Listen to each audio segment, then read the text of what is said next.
Hi, I'm Adam Porter, and this is Programming Mobile Applications for Android Handheld Systems.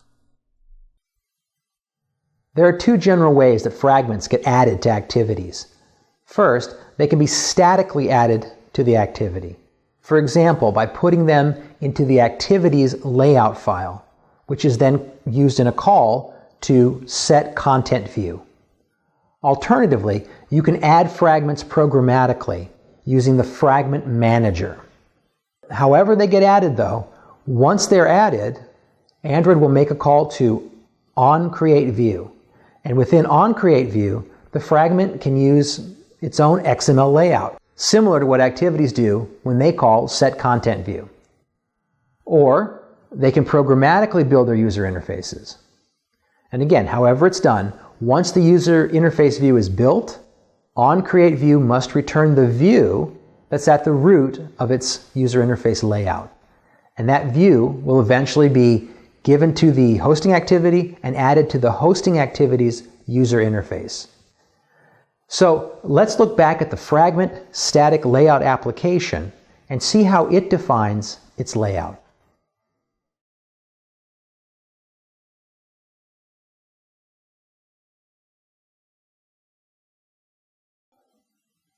Here's the application again.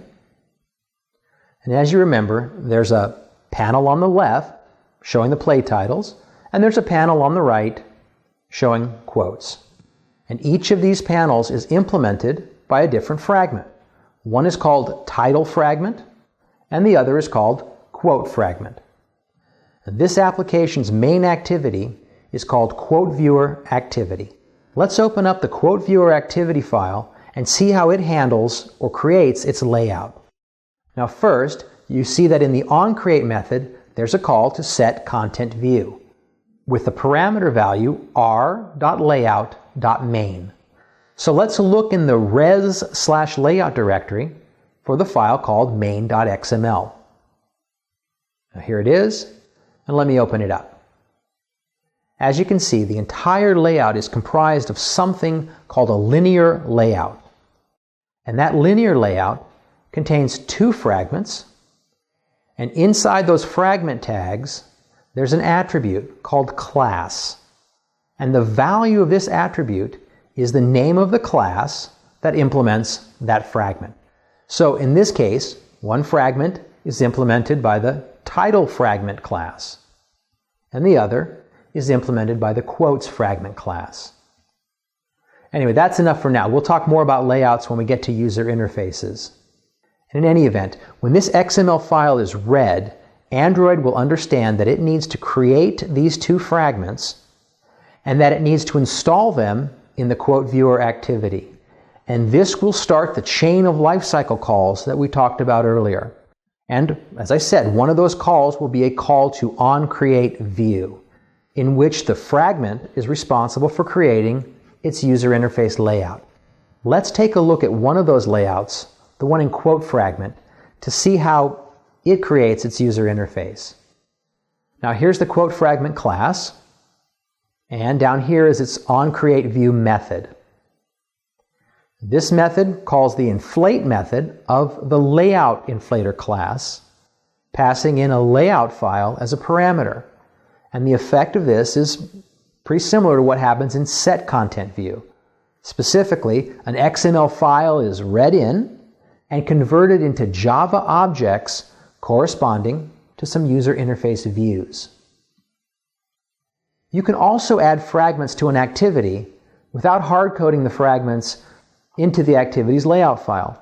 And to do that, while the activity is running, you have to do four things. 1, get a reference to the Fragment Manager. 2, begin a fragment transaction. 3, add a fragment to the activity. And 4, commit the fragment transaction. Now to see this in action, let's take the Fragment static layout application and change it a bit so that the fragments are added programmatically rather than being added as part of the Quote Viewer's layout file.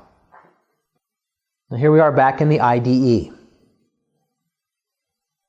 I've created a new application called Fragment Programmatic Layout, and it's supposed to look exactly like Fragment Static Layout. The only difference is how the fragments get added to the main activity. Let's open up the Quote Viewer activity and see how it handles its layout. Now here in onCreate, there's a call to set content view with the parameter value r.layout.main. So let's look in the res/layout directory for that main.xml file. Now here it is. Let me open it up. Now as you can see, the entire layout is again a linear layout with two subviews. But instead of it being the subviews being fragments, this time the subviews are frame layouts. And a frame layout essentially reserves some space in the user interface, and we'll fill this space in later when we add the fragments to this activity. Now let's go back to the onCreate method of Quote Viewer activity. Now we'll walk through the steps of adding the fragments into the activity. Now just like I said earlier, there are 4 steps. First, we get a reference to the fragment manager. Then we call the begin transaction method on the fragment manager. And that returns a fragment transaction. Next, we call the add method of the fragment transaction, passing in an ID for the frame layout and passing in the fragment that view will hold. And we'll do that for both the title fragment and for the quote fragment. And finally, we'll call the commit method on the fragment transaction. Now let's run the code and make sure that we haven't goofed anything up. And here's the Fragment Programmatic Layout application running on an emulated tablet. And it seems to operate as promised. So now we know how to add fragments to an activity programmatically. But in our example, it didn't really make that much difference in the sense that even though we added the fragments programmatically, the layout itself was static.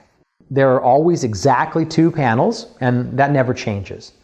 Now, one of the nice things about being able to add fragments on the fly, however, is that it allows you to dynamically change the user interface while the program is running.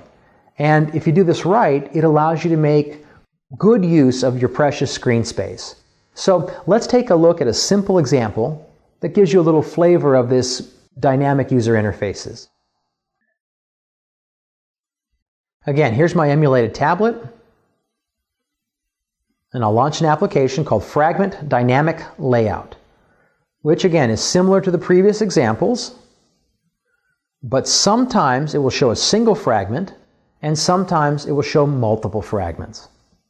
So here the application, we've just started it up and it's showing a single fragment. It's showing the title fragment and nothing else.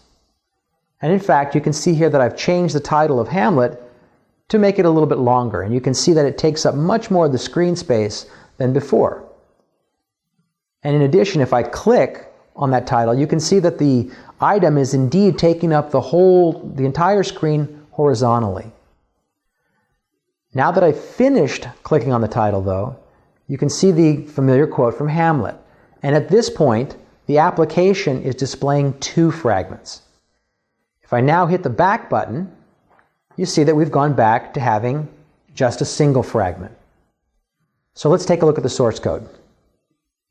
Now here I am back in the IDE, and I'll open up the Fragment Dynamic Layout application, and we'll take a look at the Quote Viewer activity file. Now first, here's the call to set content view, passing in the main.xml file. And this is pretty similar to what we saw before. Next, we'll start the process of adding a fragment to this activity. This time, however, we'll only add the title fragment. In fact, we'll only ever add the quote fragment if the user indeed clicks on a title. Now, supposing the user does click on the title, the onListSelection method will then be called. Now let's take a look at that method. First, we'll test to see if the quote fragment has already been added to the layout. And if it hasn't, then we'll add it now by starting another fragment transaction. So two things are new here. First, we're going to add this transaction to the task back stack. And that way, when the user hits the back button, we'll go back to the one fragment layout that we had before it was added. And we have to do this because by default, fragment changes are not tracked by the back stack. The second new thing is that at the end, I've added a call to fragment manager.execute pending transactions. And this forces the transaction to be executed immediately rather than at some later time when the system finds it convenient to do so. And again, I have to do this because otherwise Android might take, God knows how long before it actually updates the display. Now, if you remember back to our lesson on the activity class, I talked about how activities can handle configuration changes manually using methods such as onRetain non-configuration instance and getLast non-configuration instance. And at that time, I mentioned that those methods were deprecated in favor of other methods in the Fragment class. So let's talk about those methods now. Now, if you're using a fragment and the device's configuration changes, then Android by default will kill the hosting activity and recreate it just like we talked about before. However, if you call the setRetainInstance method on the fragment, passing in the value true as a parameter, then when configuration changes occur, Android will kill the activity but not destroy the fragments that it's hosting. Instead, it will save that fragment state and it will detach the fragment from the activity. And in addition, it won't destroy that fragment, and so it won't recreate it later when the hosting activity is recreated. And as a result, the fragment will not receive calls to its onDestroy method nor to its onCreate method. Let's take a look at another example application that demonstrates this behavior. This application is called Fragment Static Config Layout, and its functionality is the same as the previous examples. The difference here, though, is that I've added some code to handle configuration changes. Now, when the device is in landscape mode, the layout is basically what we've seen so far. Both fragments use a large font of size 32 SP or scale-independent pixels. The title fragment takes about a third of the horizontal space, while the quote fragment takes the remaining 2/3 of the space. And if a title is too long to fit on a single line in the title fragment, that text will simply wrap around to a second line. When the device is in portrait mode, however, the layout changes a bit. Both fragments use a smaller 24 SP font, and the title fragment takes up only a fourth of the horizontal space, while the quote fragment takes up the remaining 3/4 of the space. And if a title is too long to fit on a single line in the title fragment, then that title will still be limited to a single line, and we'll just replace some of the text with ellipses. Let's see that application in action. So here's an emulated tablet. I'll start the application with the device in landscape mode. I'll select one of the titles to show a quote. And as I said, the title fragment and quote fragment will use larger fonts.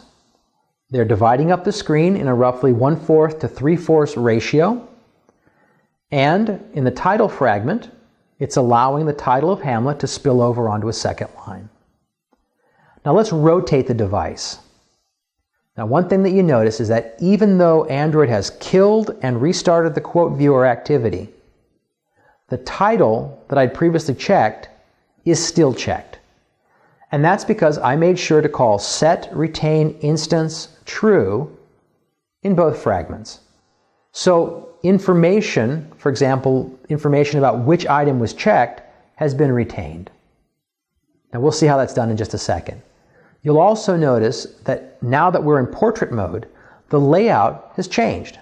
In fact, the fonts are smaller now, and instead of that Hamlet title spanning 2 lines, the end of the title has been replaced with ellipses. So let's go see how this works in the code. Now here I've opened the Fragment static config layout application in the IDE. Next, I'll open up the title fragment.java file. And as you can see, this code is mostly the same as what we saw in the other example applications, but there are at least two differences. Let's look at those. The first difference is in the onCreate method. I've added a call to setRetaininstance true. And again, this means that when configuration changes occur, Android will not kill this fragment. The second difference is in the onActivityCreated method. And right here at the end, I've added some code that checks to see whether mCurrentIndex is not equal to -1. And if that's true, it means that the user has previously selected a title, and so this call to onActivityCreated is probably occurring because of a configuration change. So in this case, we want to make sure that that title remains checked now. And I made similar changes to the quote fragment class as well. So that's all for our discussion of the Fragment class. Please join me next time when we'll cover Android user interfaces. Thanks.